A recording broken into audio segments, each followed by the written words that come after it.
صاحب کے قبل میں قبلہ صاحب کو قبلہ صاحب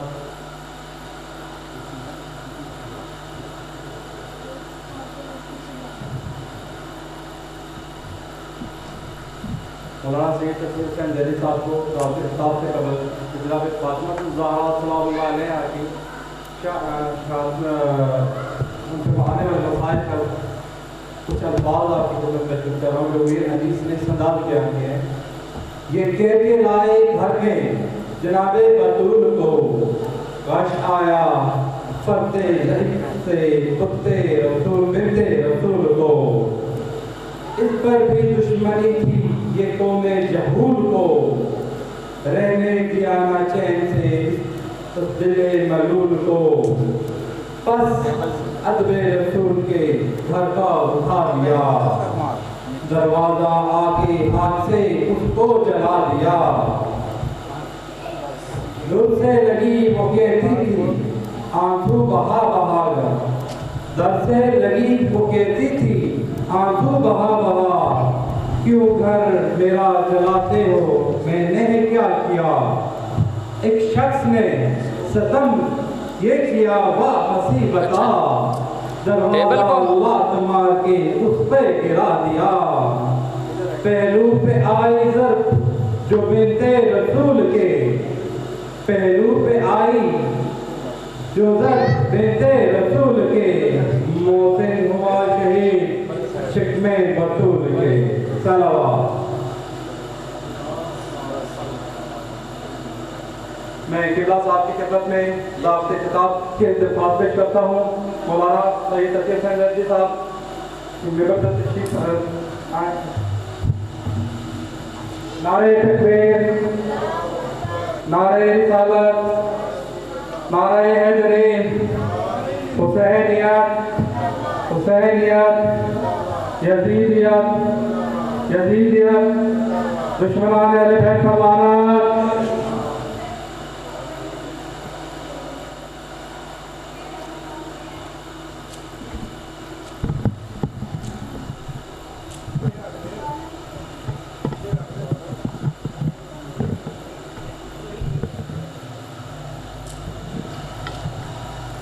اعوذ باللہ من الشیطان الرجیم. بسم اللہ الرحمن الرحیم.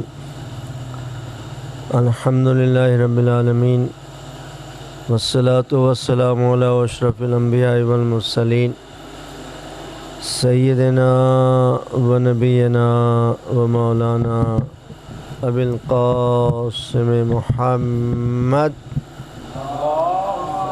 صلی اللہ علیہ وآلہ وسلم.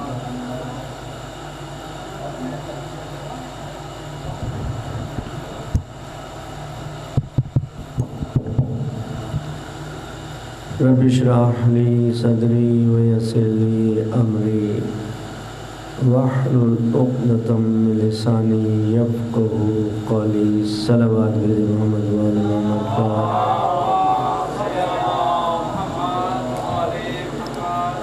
حضرات محترم، ہمارے یہ ایام محرم ایام تربیت ہے. اگر ہم نے ان میں تربیت نہ کی تو باقی مہینوں میں اتنی طاقت نہیں ہے کہ وہ ہمیں بدل دیں. پہلی محرم سے لے کر اور 8 ربیع الاول تک اگر کسی میں تبدیلی نہ آئی تو یہ عزاداری رسم تو ہوگی، حقیقت نہیں ہوگی. ہماری عزاداری حقیقت ہے، رسم نہیں ہے. رسم جو ہوتی ہے ہر 25 میل کے بعد بدل جاتی ہے. آپ نے دیکھا ہے شادی یہاں ہو رہی ہے، 25 میل کے آگے آپ دیکھیں رسم بدل جائے گی. آگے چلیں رسم بدل جائے گی. یہاں کی رسم اور ہے، کراچی کی رسم اور ہے. رسمیں بدل جاتی ہیں، عزاداری بدلنے والی نہیں ہے. جب سے کربلا قائم ہوئی ہے اس وقت سے رو رہے ہیں آنسوؤں میں تبدیلی نہیں ہے۔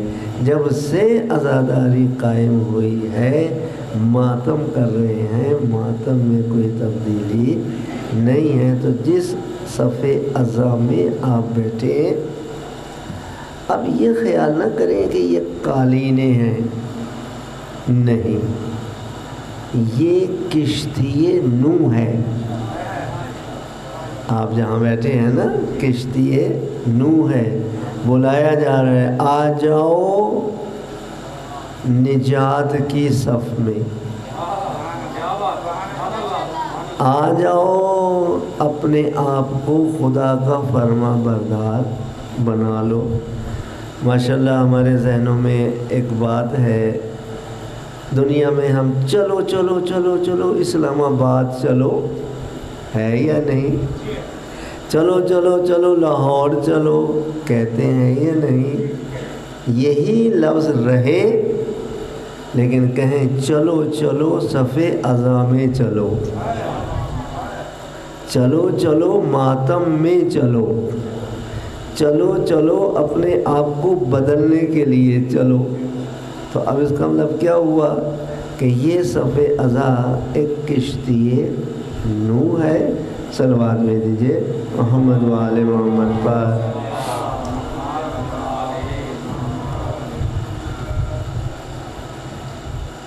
یہ حضرت موسیٰ کے زمانے کا واقعہ ہے۔ نعرہ تکبیر، اللہ اکبر، نعرہ رسالت، یا رسول اللہ، سوالات کروڑ ارب خرب، نعرہ حیدری۔ یا حضرت موسیٰ کے زمانے کا یہ واقعہ ہے۔ اپنی صف عزا کی اہمیت کو پہچانے۔ حضرت موسیٰ کو وحی ہوئی، اے موسیٰ آؤ میرے پاس آؤ، میں تمہیں ہدایت کی تختیاں دینا چاہتا ہوں، آؤ میرے پاس آؤ، میں تمہیں ہدایت کی تختیاں دینا۔ حضرت موسیٰ چلے، گھر سے چلے، گھر سے چلے ہیں جوتا پہن کر، گھر سے چلے ہیں جوتا پہن کر۔ اللہ تعالیٰ نے کہا اے موسیٰ رک جاؤ، فخلا نالین، اپنے جوتوں کو اتار دو۔ حضرت موسیٰ نے وہ جوتے اتار دیے، آگے چلے۔ خداوند تعالیٰ نے کہا کہ پتہ ہے کہ میں نے یہ جوتے کیوں اتروائے ہیں؟ خود ہی فرمایا کیوں کہ تم وادی مقدس میں داخل ہو گئے ہو، تم وادی مقدس میں داخل ہو گئے ہو۔ وادی مقدس وہ ہوتا ہے جہاں پر اللہ کے احکام ملے، جہاں پہ رسول کے احکام ملے۔ جس صف عزا میں آپ تشریف فرما ہیں، یہاں پہ اللہ کا حکم ملتا ہے یا نہیں؟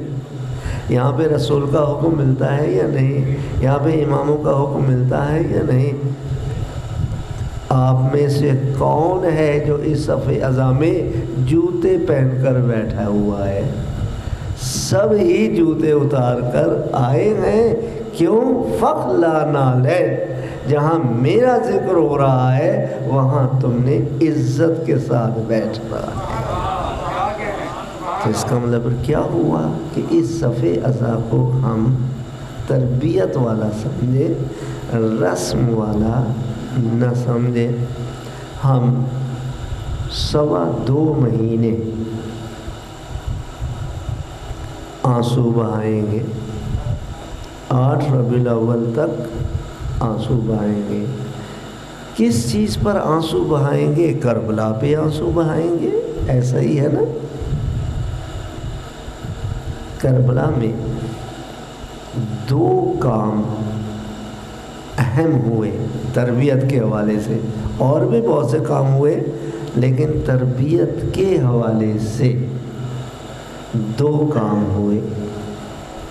ایک کام تو یہ ہوا کہ وہاں پہ نماز پڑھی گئی تیروں کی برسات میں، وہاں نماز پڑھی گئی نیزوں کے ساتھ۔ ہم نماز پڑھتے ہیں پنکھے کے نیچے۔ بتائیے 18 جیٹھ ہو، تپتی ہوئی ریت ہو، سورج تبش دے رہا ہو، کیا امام نے نماز کو چھوڑ دیا؟ صرف نماز نہیں پڑھی بلکہ جماعت بھی ہوئی۔ ہم جو مسجدوں کو خالی چھوڑے ہوئے ہیں، سوچیں جماعت بھی ہوئی۔ کیسے؟ کچھ لوگ آگے کھڑے ہو گئے، پیچھے والوں نے نہ جماعت قیام امامت امام کرا رہے ہیں۔ اب جو تیر آ رہا ہے نا، وہ اگلے سب جو کھڑے ہوئے ہیں ان کے سینے میں آ رہا ہے۔ جو نیزہ پھینکا جا رہا ہے سینے میں آ رہا ہے، وہ شہید ہو گئے۔ اب جو پچھلے والے ہیں انہوں نے کیا ہے نماز مکمل کی۔ کہنے کا مقصد کیا ہے؟ بچوں کے تربیت کے لیے، جوانوں کی تربیت کے لیے، اگر خدا نہ کرے ہماری مسجدیں خالی رہیں، جب کربلا جماعت کے ساتھ خالی نہیں تو ہماری مسجدیں کیوں خالی ہیں؟ مسجد کا خالی ہونا اس بات کی دلیل ہے کہ مسجد کی ہم توہین کر رہے ہیں۔ یہ مجھے بتائیے، گھر بنا کر کوئی خالی چھوڑتا ہے؟ اس کو آباد کرتا ہے نا، تو مسجد بنا کر کیوں خالی چھوڑ دیتے ہیں؟ نہیں، آئے صبح وقت ہے صبح آ جائے، دوپہر کا وقت ہے دوپہر آ جائے، شام کا وقت ہے شام آ جائے، لیکن حاضری تو دیں۔ قیامت والے دن یہ مسجد روتی ہوئی نظر آئے گی کہ یا اللہ انہوں نے میری توہین کی ہے، مجھے بنا کر آباد نہیں کیا۔ ایک تعمیر ہوتی ہے اینٹ پتھر سے، اور ایک تعمیر ہوتی ہے قیام رکوع اور سجود سے۔ مولا علی نے نماز پڑھ کے دکھائی، ایسی نماز پڑھ کے دکھائی کہ جو آج تک ایسی نماز نہیں پڑھی گئی۔ نماز یہ اس طرف متوجہ اس لیے کیا جا رہا ہے کہ بچہ جو ماں کے شکم میں ہے وہ بھی نماز پڑھتا ہے۔ ہماری یہاں پہ خواتین تشریف فرما ہیں، جب اللہ تعالیٰ ان کو رحمت محسوس کرائے یا نعمت محسوس کرائے، یعنی میں ماں بننے والی ہوں، چاہے خدا میری گود کو رحمت سے بھر دے، چاہے میری گود کو کیا ہے نعمت سے بھر دے، اس کے لیے حکم ہے کہ دیکھو تمہارے جو شکم میں ہے نا، نماز ترک نہ کرنا۔ جب تک تم اس کو اس دنیا میں نہیں لاتی، ویسے بھی نماز ہے لیکن خصوصی طور پر نماز ترک نہ کرنا۔ کیوں؟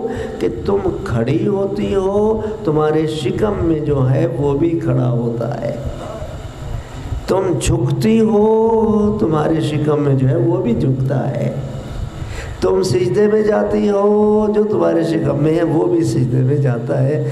کیا کہنے اس بچے کے جو ماں کے شکم سے آیا ہے قیام کرتا ہوا، ماں کے شکم سے آیا ہے رکوع کرتا ہوا اور سجدہ کرتا ہوا۔ بات جذبات کی نہیں ہے، بات عقل کی ہے۔ صلوات بھیج دیجئے محمد و آل محمد پر۔ مجھے بتائیے، اللہ اکبر، یا رسول اللہ، یا علی۔ آپ مجھے بتائیے، جب ماں پانی پیتی ہے تو یہ پانی کہاں جاتا ہے؟ بچہ بھی پیتا ہے نا، جب ماں کچھ کھاتی ہے تو بچے کو بھی غذا پہنچتی ہے، ایسا ہے یا نہیں؟ جب وہ غذا کھاتی ہے تو بچے کو پہنچتی ہے، تو وہ جب عبادت کرتی ہے تو وہ بھی بچے کے اوپر کیا ہے؟ اثر انداز ہوتی ہے۔ ایک چیز نماز کو ترک نہ کرے ان ایام میں، ویسے بھی نہ کرے، لیکن بچے کی تربیت کا آغاز میں بتا رہا ہوں کہ بچے کی تربیت کا آغاز کہاں سے ہوتا ہے؟ وہ ماں کے شکم سے جو ہے ہوتا ہے۔ اور رسالت میں آپ حضرت محمد مصطفیٰ صلی اللہ علیہ وآلہ وسلم فرماتے ہیں السعید سعید فی بدن امہ، جو خوش بخت ہے نا، خوش نصیب ہے، وہ ماں کے شکم میں ہی خوش نصیب ہوتا ہے، اور جو بد نصیب ہے، بدبخت ہے، وہ ماں کے شکم میں ہی بدبخت ہو جاتا ہے۔ بتائیے کہ امام حسین علیہ السلام شکم میں نہیں رہے ہیں نا، شکم میں سعید بن کر آئے ہیں۔ یزید شکم میں نہیں رہا، بدبخت بن کر آیا ہے۔ کیوں بدبخت بن کر آیا ہے؟ کہ اس کو جو ماں باپ نے دیا شکم میں دیا۔ حسین کیوں؟ یعنی کہ جو ماں باپ نے دیا وہ شکم میں کیا ہے؟ تو گویا کہ یہ جو ہم مولود کعبہ کا ذکر کرتے ہیں، صلوات بھیج دیجیے محمد و آل محمد پر۔ فاطمہ بنت اسد، یہ میں بتا رہا ہوں کہ جب ماں کے شکم میں کوئی چیز ہو تو ڈرے نہیں، خوف زدہ نہ ہو۔ مثال کے طور پہ ادھر سے بلی گزر گئی، خوف زدہ ہو گئی، اس خوف کا اثر اس بچے پہ پڑتا ہے جو ماں کے شکم میں ہوتا ہے۔ کتا بھونکا بھاؤ بھاؤ، خوف نہ کھائے، اس کا اثر۔ اس کی دلیل میں دے رہا ہوں کہ مولا علی کی ولادت اللہ کے منصوبے سے ہوئی تھی۔ ہر عورت یہ چاہتی ہے کہ میں ایسے وقت میں گھر میں رہوں، لیکن خدا نے الہام کیا فاطمہ بنت اسد سے کہ چلو گھر سے نکلو، اور راستے بھی معین کیے، اس راستے پر جاؤ، اور منزل بھی معین کی، خانہ کعبہ پر جاؤ۔ چلی گئی، خانہ کعبہ کے اس طرح سے دیوار پر ہاتھ رکھا اور شکم کو مس کیا۔ عقیدہ دیکھیے، کس کا عقیدہ؟ فاطمہ بنت اسد کا عقیدہ۔ تو جو ایسے عقیدے کی عورت ہوگی تو اس کا شوہر کافر ہوگا؟ ایسا نہیں ہے، کافر کے گود میں جائے؟ نہیں نہیں، ایسی بات نہیں ہے۔ اب جملے کیسے ہیں، سسٹم کے ساتھ سنیے کہ یا اللہ میں تجھ پر ایمان لائی ہوں، لاتی نہیں ہوں، یہ نہیں کہا، میں تجھ پر ایمان رکھتی ہوں، پہلا جملہ۔ یا اللہ میں تیری تمام کتابوں پر ایمان رکھتی ہوں۔ کتنے جملے ہو گئے بیٹے بتاؤ؟ پہلا جملہ کیا ہوا؟ یا اللہ میں تجھ پر ایمان رکھتی ہوں۔ دوسرا جملہ کیا ہوا؟ کہ یا اللہ میں تیری تمام کتابوں پر ایمان رکھتی ہوں۔ اور تیسرا جملہ آپ نے بولا یا اللہ میں تیرے تمام انبیاء پر ایمان رکھتی ہوں۔ کتنے جملے ہو گئے؟ اللہ کا بھی حوالہ دے دیا، کتابوں کا بھی حوالہ دے دیا، رسول کا بھی کیا ہے حوالہ دے دیا۔ دیوار شک نہیں ہوئی، دیوار اسی کی اسی طرح یا اللہ میں تجھ پر ایمان لاتی ہوں، دیوار اسی طرح. یا اللہ میں تیری کتابوں پر ایمان لائی ہوں، دیوار اسی طرح. یا اللہ میں تیرے رسولوں پر ایمان لائی ہوں، دیوار اسی طرح. دیوار میں کوئی شگاف نہیں آیا. ہم مخالفت کرتے ہیں، مولا علی کو کیوں مشکل کشا کہتے ہو؟ ہے مشکل کشا تو کہتے ہیں نا. کیوں یا علی مدد کہتے ہو؟ مدد دیتے ہیں تو ہم کہتے ہیں نا. اب کیا کہتی ہیں؟ یا اللہ تجھے واسطہ ہے اس کا جو میرے شکم میں ہے. دیوار کھل گئی، دیوار کھل گئی. اب مجھے بتائیے، دیوار گر رہی ہو تو پیچھے ہٹتے ہیں یا اندر جاتے ہیں؟ بولیے، پیچھے ہٹتے ہیں نا. یہ اندر گئی ہیں، دیوار مل گئی. ابھی تک حاجی صاحبان پہلے اس جگہ کو سلام کرتے گئے جہاں سے فاطمہ بنت اسد گئی ہے، پھر سلام کرتے ہیں حجر اسود کو. تو کہنے کا مقصد کیا ہوا کہ ہم جس جگہ بیٹھے ہوئے ہیں یہ تربیت کی جگہ ہے، رسم و رواج کی نہیں ہے. ہمارے پاس کیا علامت ہے؟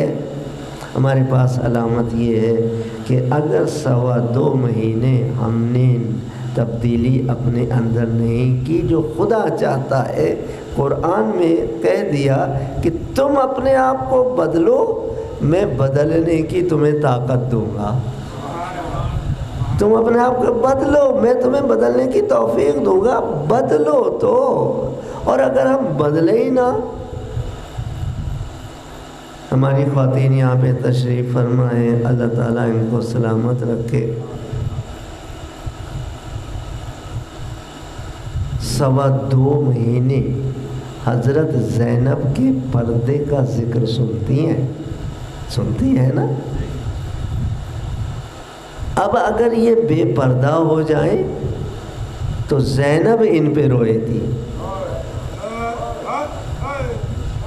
ایک دفعہ ہم امام پہ رو رہے ہیں، ایک دفعہ امام ہم پہ رو رہے ہیں کہ میں نے کربلا کی قربانی اس لیے دی تھی. مصائب نہیں پڑھ رہا ہوں. مصائب کے 3 حصے ہوتے ہیں. ایک بکا جو رویا، یہ بھی حصہ ہے. وَأَبْكَى جس نے رلایا، وَتَبَاكَى جس نے رونے کی شکل بنائی، وہ بھی مصائب کا حصہ ہے. میں اپنی مجالس میں تیسری قسم کے مصائب پڑھتا ہوں کیونکہ وہ بیدار کرتے ہیں اور معصوم اسی قسم کے مصائب پڑھتے ہیں. مجھے بتائیے حضرت امام زین العابدین کتنے سال روئے؟ محرم آتا تھا تو روتے تھے؟ بولیے، ایسا نہیں ہے نا. جب کوئی شہادت آتی تھی پھر روتے تھے؟ ایسی بات نہیں ہے. بس جب پانی سامنے آتا تھا تو آپ روتے تھے، جب کھانا سامنے آتا تھا تو روتے تھے. ابھی میں مصائب نہیں پڑھ رہا ہوں. آپ رونے پہ لگ جائیں گے تو فکر کیا کریں گے؟ نہیں، فکر کریں. اصل ہے فکر. جب غلام دسترخوان پہ کھانا بھی لگا گیا، پانی بھی رکھ گیا اور آیا اٹھانے کے لیے کہ مولا نے کھا لیا ہوگا، کھانا بھی اسی طرح رکھا ہوا ہے، پانی بھی اسی طرح ہے. کہا مولا آپ نے نہ کھانا کھایا نہ آپ نے پانی پیا. روئے، چیخیں مار مار کے روئے. جب میں ہاتھ بڑھاتا ہوں پانی کی طرف تو الاتش الاتش کی آوازیں مجھے آ جاتی ہیں. فکر کیجئے بس. اور جب میں کھانے کی طرف ہاتھ بڑھاتا ہوں تو کربلا کی بھوک مجھے یاد آ جاتی ہے. 40 سال رونا آسان ہے؟ 40 سال کے بعد تو شہادت ہی ہے نا. روئے، ہم بھی روتے ہیں. ٹھیک ہے ہم اس طرح نہیں روتے، ہم مجالس میں روتے ہیں، روتے تو ہیں نا، لیکن جب ہم روتے ہیں تو اپنی زندگی کو بدلنے کے لیے روتے ہیں. یہ جو آنکھ سے آنسو نکلتا ہے نا، یہ نمکین پانی ہے. جب تک سر کے بال سے لے کے پیر کے ناخن تک غم جسم محسوس نہیں کرے گا، یہ آنسو نہیں نکلے گا.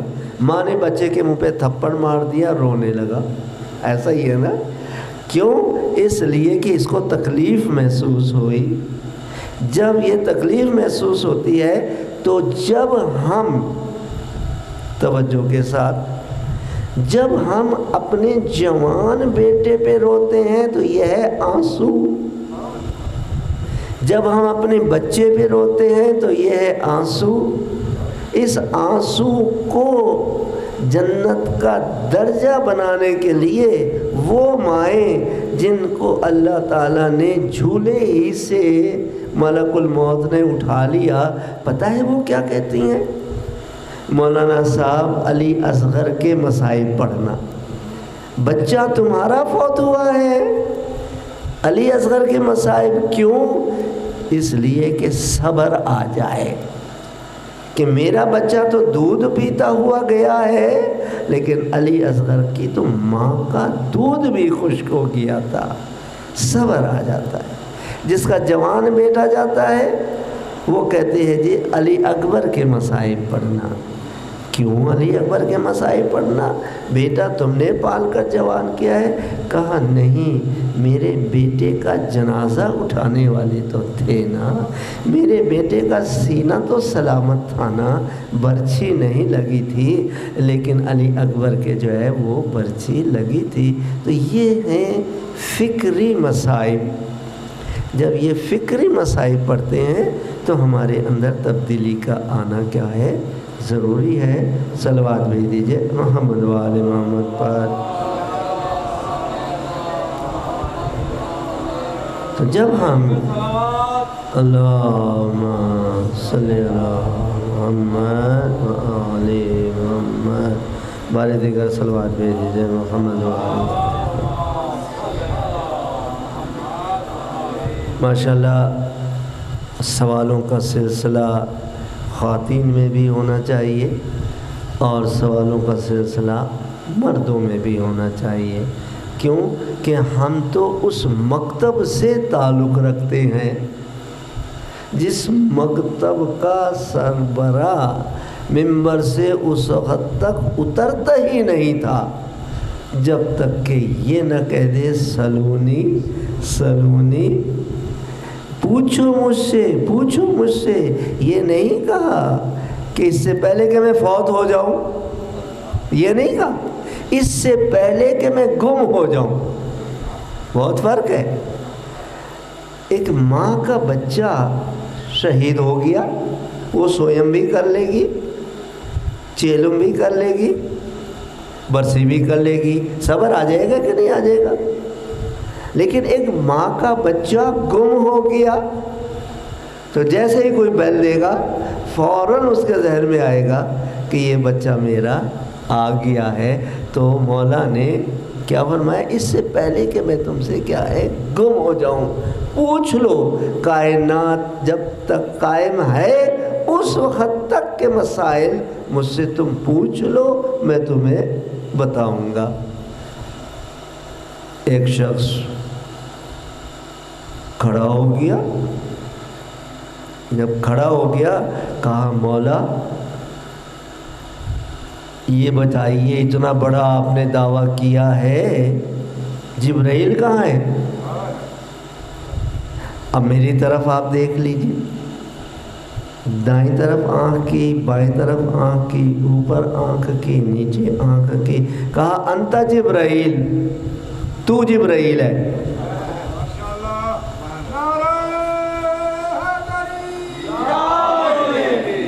تو کہا تو جبرائیل ہے. کہا اگر میں جبرائیل تھا تو پہلے ہی کہہ دیتے. جب آپ کو معلوم تھا کہ میں جبرائیل ہوں تو پہلے ہی کہہ دیتے. کہا دیکھ میں تجھے بتانا چاہتا تھا کہ پوری کائنات کا مطالعہ میں نے اتنے لمحے میں کر لیا اور نہ تجھے دائیں پایا نہ میں نے بائیں پایا نہ اوپر پایا نہ نیچے پایا. تو اس کا مطلب یہ ہے کہ تو جبرائیل ہے. ہم تو ایسوں کے ماننے والے ہیں. تو سوال مردوں میں بھی ہونا چاہیے اور سوال خواتین میں بھی ہونا چاہیے. ہاں فرق ہے, خواتین لکھ کر دیتی اور مرد یہاں کھڑے ہو کر. کیوں؟ ایک سوال کرتا ہے تو پورے مجمع کو علم ملتا ہے, اور اگر عورتوں کی طرف سے سوال آتا ہے تو مردوں کو بھی علم ملتا ہے, اور کیا ہے عورتوں کو بھی کیا ہے علم ملتا ہے. مجالس رٹے والی ہوں تو بس سناتا ہوا چلا جائے گا, لیکن جب مجلس میں مسائل کا بھی حصہ ہے, مسائل کا بھی حصہ ہے, تو یہ کیا ہے سارا. اب سوال یہ ہے کیا غیر سید کے ساتھ نکاح جائز ہے؟ کیا غیر سید کے ساتھ نکاح جائز ہے؟ کیا غیر سید کے ساتھ نکاح جائز ہے؟ کتنی مرتبہ میں نے کہا؟ 3 مرتبہ کہا. آپ ہی جواب دیں. کاظم صاحب آج میں نے آپ کے پیچھے نماز پڑھی ہے, کھڑے ہو کر جواب دیں جائز ہے یا ناجائز ہے؟ جائز. یہ کیا بات ہو گئی؟ آپ بہتر جانتے ہیں. میں بہتر جانتا تو میں آگے آپ کے نماز نہ پڑھاتا.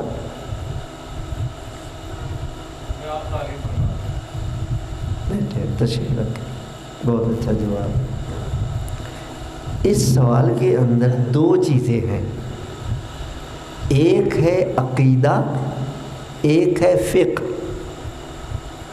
نکاح کا ہونا تو کافروں میں بھی نکاح ہوتا ہے, مشرکوں میں بھی نکاح ہوتا ہے, منافقوں میں بھی نکاح ہوتا ہے, مسلمانوں میں بھی نکاح ہوتا ہے. نکاح کا ہونا یہ فقہ ہے. سید اور غیر سید کا ہونا یہ عقیدہ ہے. دیکھ لیا آپ نے, سوال میں 2 حصے ہوا کرتے ہیں. جب بھی سوال کریں گے اس میں عقیدہ بھی آئے گا اور اس کے اندر جو ہے وہ. اب میں کہتا ہوں جائز ہے, بعد میں پڑھنے والا کہتے ہیں لے جی ناجائز ہے, تو صفِ ازا کے اندر تخریب کاری آ گئی کہ نہیں آ گئی؟ نہیں. ٹریک ہے باقاعدہ. صلوات بھیج دیجیے محمد والے محمد پر. جب بھی فقہ کی بات ہو اپنے مجتہد سے رجوع کرے.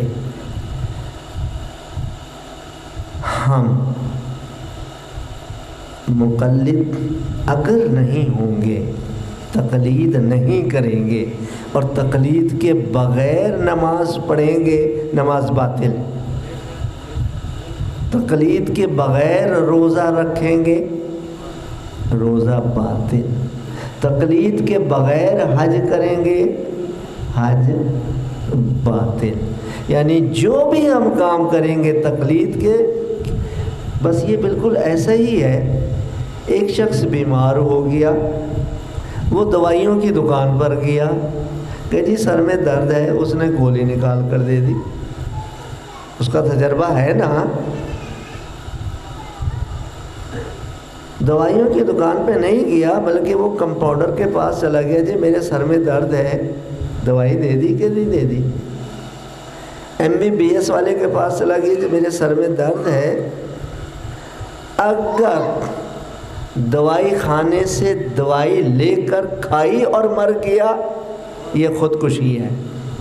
کیوں کہ اہل علم کے پاس نہیں گیا.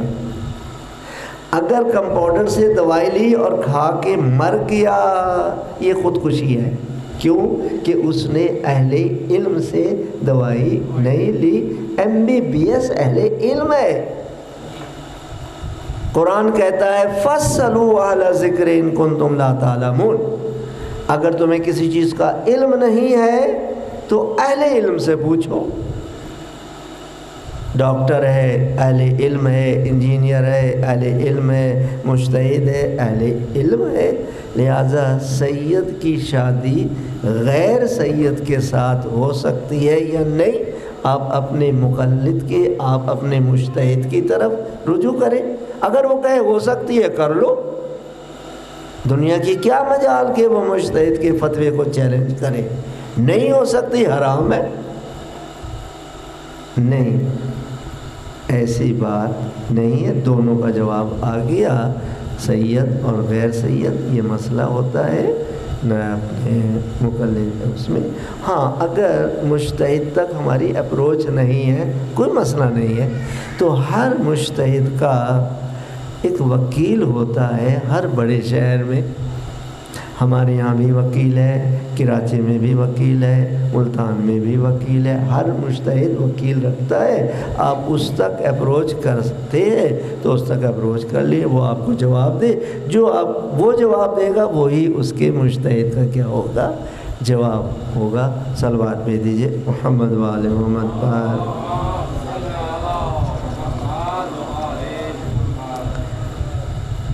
دوسرا مسئلہ ہے عورت کا کن کن مردوں سے پردہ ہے، وضاحت کریں۔ نیز عورت پر پردہ کتنا واجب ہوتا ہے اور کن کن عزیز رشتہ داروں سے پردہ جائز ہے۔ بات واضح ہو گئی، پھر میں دہراتا ہوں۔ عورت کا کن کن مردوں سے پردہ واجب ہے، اس کا پہلے جواب دے دیں ایک ایک کر کے۔ ہر اس شخص سے پردہ واجب ہے جس کے ساتھ نکاح ہو سکتا ہے۔ ہر اس شخص سے پردہ واجب ہے کہ جس کے ساتھ نکاح ہو سکتا ہے۔ اب رہی کہ پردہ کتنا واجب ہے، پردے میں اتنا واجب قرار دیا ہے کہ تمہارا سر بھی ڈھکا ہوا ہو، تمہارے جو ہے وہ پورا جسم بھی ڈھکا ہوا ہو۔ گون پہن لے، کوئی مسئلہ نہیں ہے، ضروری نہیں ہے کہ پورا چادر ہم گون پہن لے، گون سے بھی جسم جو ہے وہ ڈھک جاتا ہے۔ جب جسم ڈھک جاتا ہے تو کھولنے کی اجازت 3 چیزوں کی ہے۔ کتنی چیزوں کی اجازت ہے؟ 3 چیزوں کی ہے۔ اپنے بیگمات پہ سختی نہ کرے، بیگمات پہ جب سختی کرتے ہیں ان کا گھر برباد ہو جاتا ہے، آباد نہیں ہوتا۔ کہ میری مرضی کے مطابق نہیں، ایسی بات نہیں ہے۔ ایک وہ چہرہ کھول سکتی ہے، ایک کیا ہے؟ چہرہ کھول سکتی ہے۔ دوسرا ہاتھ بھی کھول سکتی ہے۔ تیسرا پیر بھی کھول سکتی ہے۔ کتنی چیزیں ہو گئی؟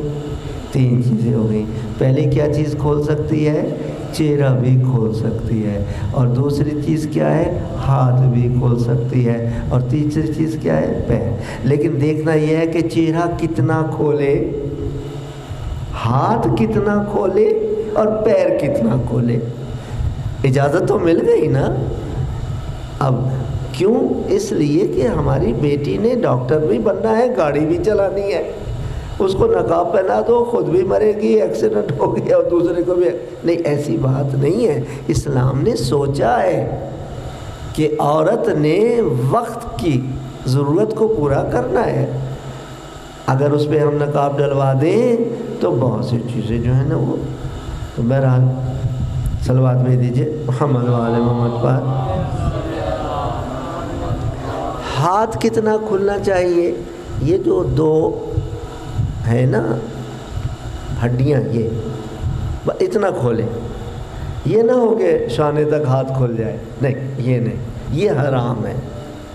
اگر قمیض پہنی ہوئی ہے اور اس کے اندر سے جسم نظر آ رہا ہے تو یہ بھی حرام ہے۔ اس کو کہتے ہیں حریر.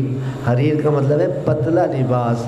جو ہماری پڑھی لکھی بچیاں جو ہیں وہ اس طرف جاتی ہیں, نہیں, اتنا صرف کھولنے کی اجازت ہے. اور پیر کے بھی 2 گٹے ہوتے ہیں.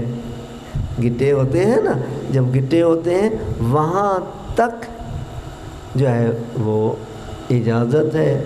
اتنے اہم مسئلے میں کاظم صاحب اٹھ کے گئے ہیں, کیا بیگم کی خدمت کریں گے؟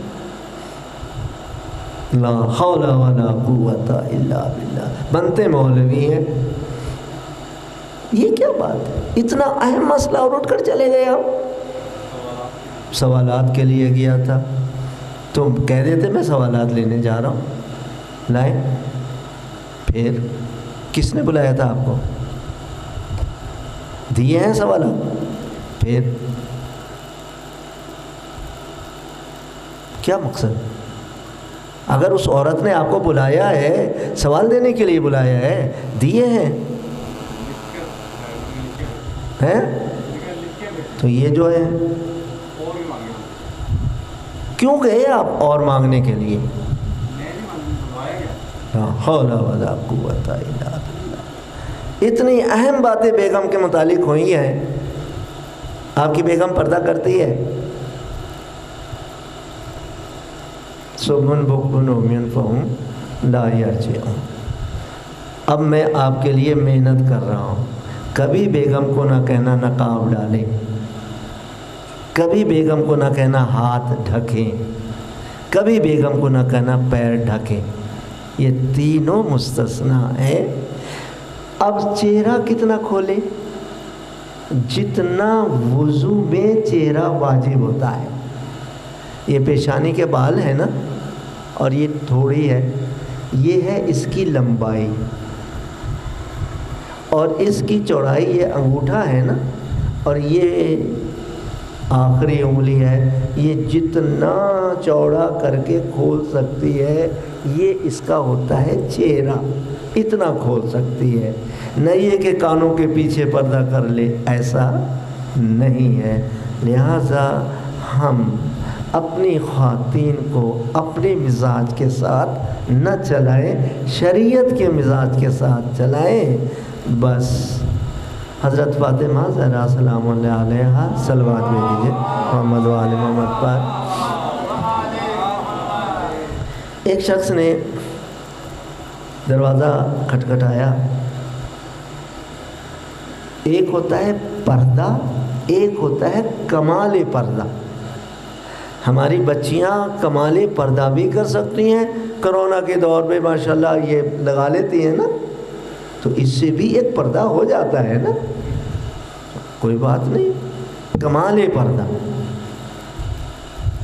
پردہ پورے جسم کا ڈھپنا, صرف یہ 3 چیزوں کو کھولے رکھنا. کمال پردہ کیا کہ اگر ہاتھوں پہ دستانے پہن رہی ہیں یہ ہے کمال پردہ. پیروں پہ جرابیں پہن رہی ہیں یہ ہے کمال پردہ. جرابیں پہننا واجب نہیں ہے, لیکن اگر پہن لیں تو یہ ہے کمال پردہ. نہ محرم کی جو ہے وہ نگاہ نہ چہرے پہ پڑے, نہ ہاتھ پہ پڑے, نہ پیروں کے اوپر کیا ہے. یہ ہے کمال پردہ. اور ایک ہے اکمل پردہ. اکمل کمال سے اوپر کا درجہ ہے. جس طرح انگریزی میں آپ کہتے ہیں گڈ, بیٹر, بیسٹ. گڈ اچھا, بیٹر بہتر, اور بیسٹ بہت ہی اچھا. ایسا ہی ہے نا. تو اس طرح سے دق الباب کیا, دروازہ کھٹکھٹایا, کہا آ جاؤ. کہا بابا میں ذرا اپنے چادر کو درست کر لوں. کہا بیٹے نہیں, وہ آنے والا اندھا ہے, آنے والا اندھا ہے, نابینا ہے. کہا بابا وہ اندھا ہے تو میں تو اندھی نہیں ہوں. کتنا پیارا جواب ہے. ماننے والیوں کو جواب ہے، جو کھلے عام اپنا چہرہ بھی رکھتی ہیں، کھلے عام اپنا سر بھی رکھتی ہیں، کھلے عام ہر چیز کرتی ہیں، جس کی ماننے والی ہیں۔ اس کا مطلب کیا ہوا؟ اس کا مطلب یہ ہوا کہ جب تمہارے آگے سے غیر مرد گزرے تو آنکھیں نیچی کر لو۔ مرد جا رہا ہے، عورت گزر رہی ہے، مرد کے لیے بھی حکم ہے کہ آنکھیں جو ہے وہ نیچی کرو، یعنی مرد بھی نیچی آنکھیں کر کے گزر جائے، عورت بھی، تاکہ حضرت شیطان دل کے اندر تصویر نہ کھینچ لے۔ بس عورت کی جب ایک دفعہ تصویر کھنچ جاتی ہے نا، آنکھ سے ہی کھنچتی ہے نا، پھر شیطان اسی کے اوپر کیا ہے، ورگلاتا رہتا ہے۔ اب مجھے نہیں پتا کہ انہوں نے کس ٹائم آنا ہے، آپ نے مجھے 10:35 دیے تھے، ان سے رابطہ کر لیں بھائی کہاں ہیں۔ میں اگر وہ 11 بجے بھی آئیں گے تو میں 11 بجے تک پڑھتا رہوں گا، کوئی مسئلہ نہیں ہے، لیکن میں زیارت تو کر لوں کہ جو آپ کی ماشاءاللہ تربیت کر رہے ہیں، ایک عالم دین ہیں، ایک مقرر ہیں، جو بھی ہیں، جو ممبر پر بیٹھ گیا۔ ممبر کے لیے کچھ باتیں ہیں، ابھی میں بتا رہا ہوں، پہلے وہ رابطہ کر لیں، جب تک رابطہ نہیں ہوتا صلوات بھیجتے رہے محمد وعلی محمد پر۔ کیونکہ میں نے پڑھ کے نہیں چلے جانا، میں نے پوری تقریر ان کی کیا ہے بیٹھ کر جو ہے وہ، گرچہ انہوں نے کوئی لفظ میری تقریر کا نہیں سنا، لیکن ہمیں ایسا نہیں ہونا چاہیے، دین کی خدمت مل کے کرنا چاہیے۔ اگر دین کی خدمت میں ہم جدا ہو گئے تو عوام جدا ہو جائیں گی، برادریاں جدا ہو جائیں گی، قوم جدا ہو جائے گی، کیونکہ اس کے متعلق رسالت مآب حضرت محمد مصطفیٰ صلی اللہ علیہ وآلہ وسلم فرماتے ہیں، لو بیٹے آپ ہو، ان کو تو دوڑ کر آنے کی عادت ہے، یہ بیٹھے، نیچے گر گیا، چلے میرا سوال کے جوابات دیتے ہیں۔ تو وہ پورا ہو گیا، تو اب مجھے پتہ نہیں اس سوال کے کتنے حصے تھے۔ ایک حصہ تو یہ تھا کہ عورت کا کن کن مردوں سے پردہ، میں نے آپ کو بتا دیا، جس سے نکاح ہو سکتا ہے اس سے کیا ہے وہ پردہ۔ مثال کے طور پر ہمارے معاشرے میں بھابھیوں سے پردہ نہیں ہوتا، بھابھیوں سے نکاح ہو سکتا ہے جب تک پہلی بیوی کو طلاق نہ دی جائے یا پہلی بیوی مر نہ جائے، پھر دوسری سے کیا کرتے ہیں، شادی کر سکتے ہیں۔ معنی کیا ہوا؟ اب اس کا معنی یہ نہیں ہے کہ ایک ہی گھر میں بھابھی ہے، ایک ہی گھر میں دیور ہے، ہوتے ہیں نا، مسائل ہوتے ہیں نا۔ اب یہاں پہ اخلاقی طور پر بعض برادریاں ایسی ہیں، باتیں ہو رہی ہیں، دیور بھابھی کے ہاتھ پہ ہاتھ مار رہا ہے، بھابھی دیور کے ہاتھ پہ ہاتھ مار رہی ہے، یہ آؤٹ آف ایٹیکیٹ ہے، نہیں۔ ایک اخلاق کی پابندی جو ہے، یہ بھی نہیں ہے کہ دیور آئے تو اندر جو ہے وہ کمرے کے اندر چلی جائے، نہیں، یہ بھی نہیں ہے۔ بس بات وہی ہے کہ آنکھ کا پردہ ہمارے پاس جو ہے وہ ہونا چاہیے، اور یہ ہو گیا۔ نیز عورت پر پردہ کب واجب ہوتا ہے؟ عورت 9 سال مکمل کر کے، چاند کے 9 سال مکمل کر کے جب 10ویں سال پر داخل ہوتی ہے تو اس پر پردہ واجب ہو جاتا ہے۔ شریعت کی ہر چیز واجب ہو جاتی ہے، پردہ ہی نہیں، نماز بھی واجب ہو جاتی ہے۔ اور اس کو پردے کی پریکٹس کب سے کرنا چاہیے؟ جب یہ 3 سال کی ہو، اس وقت سے اس کا سر ڈھکنا چاہیے، اور جب یہ 3 سال سے آئے گی تو 9 سال تک جو ہے وہ خود بخود اس کا پردہ۔ ہاں بیٹے کیا کر رہی ہیں؟ یہ کیوں آپ ترتیب دے رہے ہیں؟ لا حول ولا قوت، ضروری ایڈمنسٹریشن بننی ہے آپ نے۔ یہ چیزیں ختم ہوں گی تو یہ ساری برادری درست ہو جائے گی، ہوٹوں پہ آپ کا جواب ہے لیکن میں چاہتا نہیں ہوں. صلوات بھیج دیجیے محمد وآل محمد. آپ ہیں بیٹے؟ انصر آپ ہیں بیٹے؟ کرسی اوپر ڈال لیں بیٹے. ان کے لیے کرسی دے، کوئی نہیں مسئلہ نہیں، کوئی بات نہیں. کرسی پہ بیٹھے. ان کی صحت و سلامتی کے لیے بلند تر صلوات. آپ میرے محمد و آل محمد. الحمدللہ تشریف لے آئے اور بالکل ان ٹائم تشریف لے آئے. بس 5 منٹ کا میں خلاصہ، تاکہ ہم اور یہ دونوں مل کر دین کی تبلیغ کریں.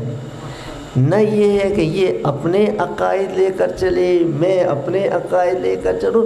جب ہم یہ کہتے ہیں اولنا محمد، اوسطنا محمد، آخرنا محمد، جب ہمارا اول بھی معصوم، درمیان کا بھی معصوم، آخر کا بھی معصوم، تو ہم کیوں جدا ہو رہے ہیں؟ ایک کہہ رہا ہے ایسے کرو، دوسرا کہہ رہا ہے ایسے کرو. بہت سے مسائل ہیں، انشاءاللہ ہمارے بیٹے کی طرح ہے. ہم دونوں مل کر اس علاقے کے اندر محنت کریں گے. دیکھیے کتنی زرخیز زمین ہے. یہ زرخیز زمین پر ہل چلایا جائے تو فوراً جو ہے وہ ہو جاتا ہے. بس یہ کچھ سوال آئے ہیں، ان کی ذرا میں جواب دے رہا ہوں. اچھا، یہ بھی جواب دے دیا عورت کن کن مردوں سے پردہ کرے. یہ بھی جواب دے دیا کہ کتنا واجب ہوتا ہے. یہ بھی جواب دے دیا. اور کن کن عزیز رشتہ داروں سے پردہ جائز ہے، میں نے جواب دے دیا. جس سے نکاح جائز ہے اس سے پردہ کیا ہے، جائز ہوتا ہے. لو بیٹے میں بلا رہا ہوں آپ کو، آپ آئیں. شاباش. یہ لو.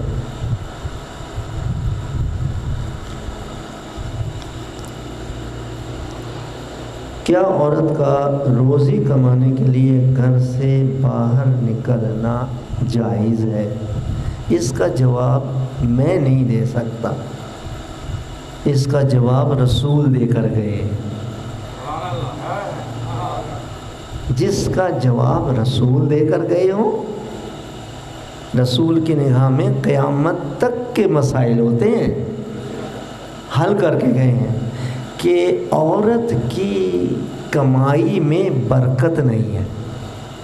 چاہے وہ لاکھوں کما کے لائے، برکت نہیں ہوگی.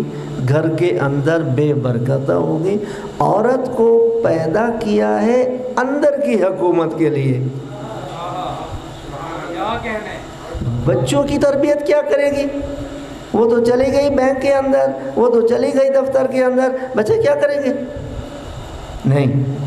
ہوش میں آئی ٹھیک ہے کر سکتی ہیں، یہ میں نہیں نہیں کر سکتی، لیکن یہ کمائی برکت والی نہیں ہے. ہاں اگر وہ بیوہ ہو گئی ہے تو بیوہ کے لیے یہ راستہ اختیار کر سکتی ہے. کیوں کہ جب بیوہ ہو جاتی ہے نا تو وہ مانگنے کے لیے در در جاتی ہے.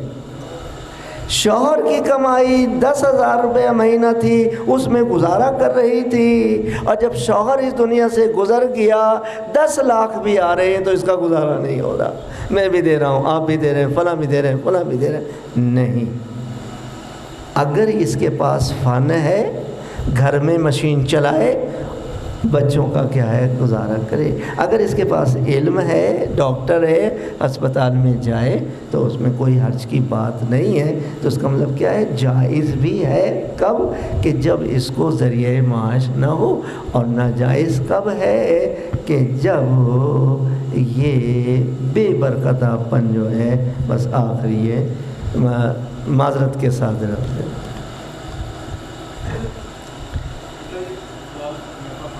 جی نہیں، اب لمبا کام نہ کریں، کل بھی دے دیں گے، لیکن لمبا نہ کام نہ کریں. وہ بیٹھے ہیں نہ انہوں نے پڑھنا ہے. میں ان کے جو ہے میں نے تو کرسی پہ بیٹھنا ہے جب آپ کی تقریر ہوگی. معذرت کے ساتھ آپ تو اہل اذان میں جا رہے ہیں. نہیں، اب میں مزید جو ہے وہ جواب نہیں دینا چاہتا. یہ لیں انشاءاللہ جو بچ گئے کل جو ہے وہ جواب ہوگا۔ ہم اپنے بیٹے انصر کا شکریہ ادا کرتے ہیں کہ انہوں نے ماشاءاللہ علاقے کی بہت اچھی خدمت کی ہے۔ کیوں؟ اس لیے کہ جو علاقے کا پیش نماز ہوتا ہے وہ بہت خدمت کرتا ہے۔ ممبر کے لیے رسول نے کیا الفاظ استعمال کیے، ممبر کے لیے کیا استعمال کیے وہ ہم سن لیں۔ یہ ممبر یہ کرسی ہے، ممبر نہیں ہے، لیکن جب کوئی خدا کا حکم دینے کے لیے بیٹھ جائے تو ممبر بن جاتا ہے۔ اس پر ہمیشہ صادقین بیٹھے ہیں، کاذبین نہیں بیٹھے۔ اس کا مطلب کیا ہوا؟ یہ ممبر صادقین نے بنا کر دیا ہے۔ اب اگر کوئی عقائد بگاڑنے والا آ جائے تو یہ کاذب ہے۔ رسول فرما گئے کہ ایک وقت آئے گا کہ میرے ممبر پر بندر ناچیں گے۔ تو بندر سے ہے نا، ہو سکتا ہے میں ہی آپ کو شکل میں انسان نظر آ رہا ہوں لیکن ہوں بندر۔ یہ واقعات ہیں، انشاءاللہ چلیں گی مجلس سے تو یہ ساری چیزیں ہیں۔ کوئی ایک ہی مجلس میں تو سارا دین نہیں نہ دیا جاتا، لیکن آہستہ آہستہ جو ہے تو غرض ہم تربیت کے لحاظ سے چلیں اس بیج کی طرح جو پوری زمین سے سر نکال لیتا ہے، اور جب پودا بنتا ہے تو زیادہ خطرہ ہوتا ہے، کہیں اس کے اوپر سے کوئی جانور نہ گزر جائے، کوئی اس کے اوپر سے۔ بہرحال اس کی حفاظت، چاروں طرف کانٹے لگاتے ہیں، اور جب یہ پتے بنتے ہیں، ٹہنیاں بنتی ہیں، پھل تک جو ہے وہ پہنچ جاتا ہے، تو بس یہ ممبر کا کام ہے عوام کو پھل بنانا۔ کیسا پھل کہ جس کی جڑیں زمین میں ہیں اور پھل جو ہیں وہ جنت میں ہیں۔ ہم سب مل کر دعا کرتے ہیں کہ اللہ تعالیٰ ہمیں صحیح معنوں میں تربیت کرنے کی توفیق عطا فرمائے۔ اللہم صلی علی محمد و آل محمد۔ بیٹے مجھے کرسی اس رخ کر دے، پنکھے کے ساتھ ذرا کر دے کیونکہ یہ کیڑے آ رہے